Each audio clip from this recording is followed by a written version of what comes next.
আরে ভাই, ইলিশ মাছের কথা শুনলেই তো জিভে পানি আসে, তাই না? বাংলার জাতীয় মাছ ইলিশ। কিন্তু এই ইলিশ নিয়েই আছে অনেক রহস্য।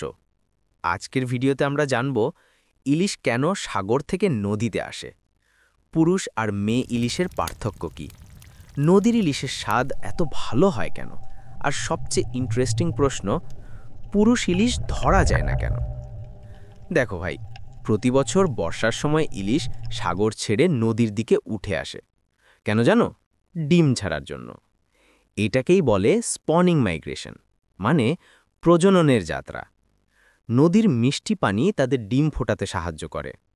যখন পোনা বা জাটকা বের হয়, তারা কিছুদিন নদীতে বড় হয়, তারপর আবার সাগরে ফিরে যায়। এভাবেই ইলিশের জীবনচক্র ঘুরে ফিরে চলে। এখন আসি পুরুষ আর মেয়ে ইলিশের পার্থক্যে। মেয়ে ইলিশ একটু মোটা হয়, পেটটা নরম আর গোল, কারণ ওদের পেটে থাকে ডিম। আর পুরুষ ইলিশ একটু চিকন, পেটটা শক্ত আর শরীরটা সরু। অনেকে বলেন মেয়ে ইলিশের রং একটু বেশি চকচকে, আর পুরুষ ইলিশের গায়ে ততটা ঝিলমিল দেখা যায় না। এখন আসি নদী আর সাগরের ইলিশের পার্থক্যে। নদীর ইলিশের স্বাদ এত ভালো হয় কেন জানো? কারণ নদীর স্রোতে উঠতে গিয়ে ইলিশকে প্রচুর কষ্ট করতে হয়। এই কষ্টেই শরীরে জমে তেল আর প্রাকৃতিক ফ্লেভার। তাই নদীর ইলিশ হয় বেশি নরম, ঘ্রাণে ভরপুর আর খেতে মিষ্টি।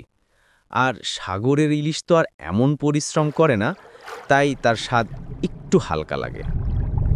এবার আসি আসল প্রশ্নে, পুরুষ ইলিশ ধরা যায় না কেন? দেখো ভাই, পুরুষ ইলিশ একটু বেশিই চঞ্চল। ডিম ছাড়ার সময় এরা মেয়ে ইলিশের চারপাশে ঘোরে, কিন্তু বেশিরভাগ সময় থাকে নদীর নিচের দিকে স্রোতে। জেলেরা সাধারণত জাল ফেলে উপরের দিকে, তাই পুরুষ ইলিশ জালের নিচ দিয়েই পালায়। আর যখন নদীতে স্রোত বেশি থাকে বা পানি ঘোলা হয়, তখন এরা আরও সাবধান হয়ে যায়। চোখে কিছু দেখলে দ্রুত সরে যায়, তাই পুরুষ ইলিশ ধরা সত্যিই কঠিন। তবে ভাই, এটাতেই আছে প্রকৃতির খেলা। সব ইলিশ যদি একসাথে ধরা পড়ে, তাহলে তো পরের প্রজন্ম থাকতই না।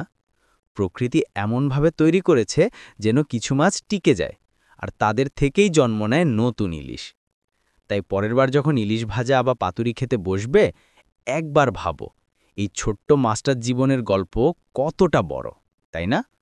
ভিডিওটা ভালো লাগলে একটা লাইক দিও, কমেন্টে জানাও তুমি নদীর ইলিশ পছন্দ করো নাকি সাগরের, আর সাবস্ক্রাইব করো এমনই মজার তথ্য জানতে।